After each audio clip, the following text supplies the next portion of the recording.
नमस्कार दोस्तों, आप सभी का स्वागत है हमारे YouTube चैनल में। आज हम ऐसी शख्सियत के बारे में बात करने जा रहे हैं कि अगर वो ना होते तो जैसा आज हम समाज देख रहे हैं ऐसा तो ना होता। हम बात करने जा रहे हैं भारतीय समाज सुधारक, समाज सेवी, लेखक, महान विचारक, दार्शनिक। उन्होंने अपने पूरे जीवन को समाज के कल्याण हेतु समर्पित कर दिया। जी, हम बात कर रहे हैं महात्मा ज्योतिराव फुले जी की। आपने इनका नाम तो सुना ही होगा, लेकिन आज काम की बात करते हैं। क्यों इनकी गिनती महापुरुषों में होती है, आइए जानते हैं। 11 अप्रैल 1827 को महात्मा ज्योतिराव फुले जी का जन्म पुणे के एक माली परिवार में हुआ था।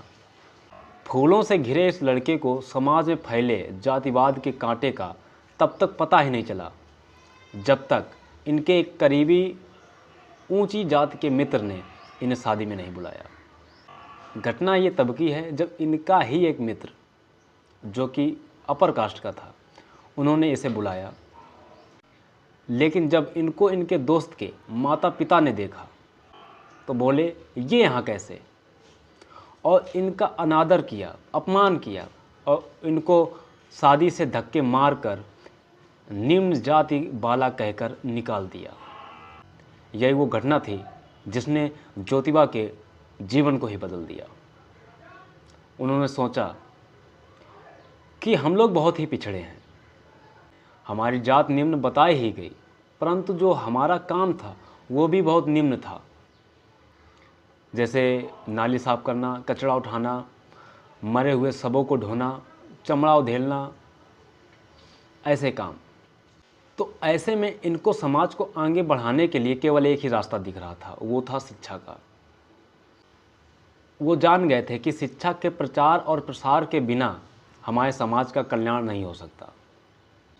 अगर समाज को सुधारना है तो शिक्षा पर ही जोर देना होगा। समाज में उस समय नारियों को ना ही सम्मान और ना ही शिक्षा का अधिकार था। तो ऐसे में सबसे पहले इन्होंने अपनी पत्नी सावित्रीबाई फुले जी को शिक्षित किया, शिक्षा दी। और इसके बाद इन्होंने 1848 में पुणे में एक महिलाओं की शिक्षा के लिए पहला स्कूल खोल दिया। एक सेकंड, पहला स्कूल? जी हाँ, यही तो मैं बताना चाह रहा हूँ कि इसके पहले महिलाओं की शिक्षा के लिए एक भी स्कूल नहीं खोला गया था। उनको शिक्षा का अधिकार ही नहीं था। किसने छीना ये अधिकार? कुछ लोग जिन्होंने जातिवाद, ऊंच नीच, वर्ण व्यवस्था, जाति व्यवस्था, धर्म, पाखंड जैसा जंजाल बनाया। वो जानते थे कि अगर महिलाएं शिक्षित हो जाएंगी तो वो हमारी बराबरी करेंगी, अपने अधिकार जान जाएंगी, और ये उनको हजम नहीं होता। और ऐसा ही होता है। जब फूले दंपत्ति ने महिलाओं के लिए स्कूल खोले तो इनको हजम नहीं हुए कि ये महिलाओं को क्यों शिक्षित कर रहा है। समाज द्वारा ज्योतिराव जी के पिता पर दबाव डाला गया कि तुम्हारा पुत्र और तुम्हारी बहू धर्म के खिलाफ काम कर रहा है। और उस समय की मानसिकता देखिए, इनके पिता भी समाज के बहकावे में आ गए और इनको अपने घर से ही निकाल दिया। उन्होंने कहा कि ये काम बंद कर दे, अन्यथा हमारे घर से निकल जा। तो वो उनके घर से निकल जाते हैं। फिर 24 सितंबर 1873 को ज्योतिबा फुले सत्यशोधक समाज की नींव डालते हैं। इसका उद्देश्य क्या था? इसका उद्देश्य समाज को उनके अधिकारों के बारे में बताना, समाज में फैले अंधविश्वास एवं कुरीतियों को हटाना, समाज को तार्किक बनाना। यही सत्यशोधक समाज का उद्देश्य था। ज्योतिबा फुले ने जातिवाद के खिलाफ एक किताब भी लिखी जिसका नाम गुलामगिरी है। गुलामगिरी में बताया गया कि कैसे समाज में जातिवाद का कीड़ा रेंग रहा था, जो कि मरने का नाम ही नहीं ले रहा था।